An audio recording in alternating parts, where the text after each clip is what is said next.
Hey guys, it's Dakoda Cross, your favorite host at Indoor Air Pollution Hunt, and today we will be looking inside of the home of a UTSA college student. Now I want you to notice some things on the ceiling when we go into the student's home. So let's just see if you notice it.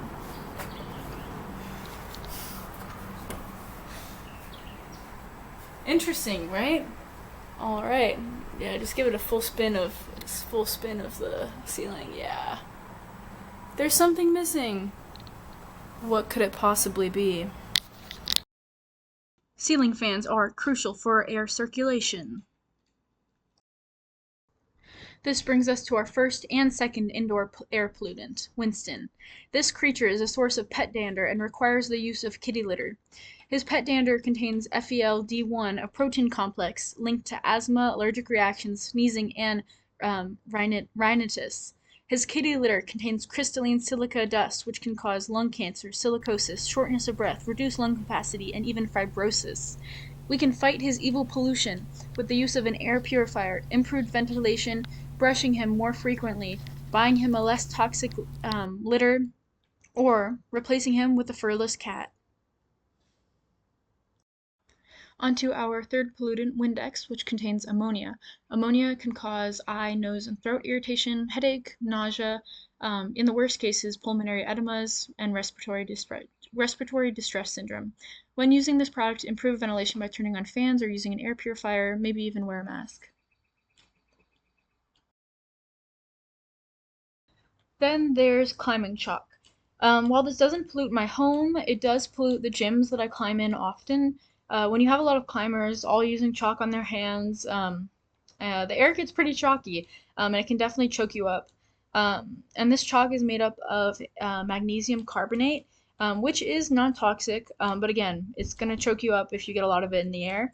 So this can cause asthma, eye and nose, and throat irritation. Yeah, definitely would recommend wearing a mask if you're very concerned about this. You won't see a whole lot of climbers wearing a mask while they're climbing, but you will notice that in a lot of climbing gyms, there are like air purifiers and fans around that are circulating air. And next up, our fifth pollutant, candles, popular in most homes, but they do contain volatile organic compounds, or VOCs for short.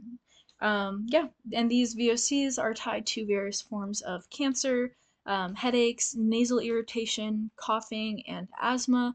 Ideally, you could avoid using them altogether, but there are less toxic forms of candles that you can buy and use if you're interested in that.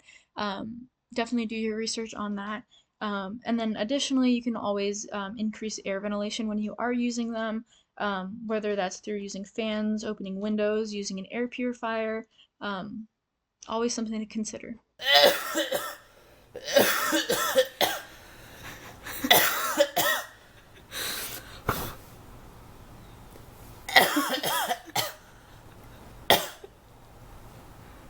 I'm dying. And last but not least, our final air pollutant, my AC unit, which contains Freon, aka fluorinated hydrocarbons. Now, I have no proof that this is leaking, and I don't really think that it is leaking. However, you should always be aware of any possibilities, so I know that if I start to experience a cough, sore throat, fever, headache, hypoxemic respiratory failure, pulmonary failure, and airway inflammation, then my AC unit might be leaking refrigerant, and I might need to go get it fixed.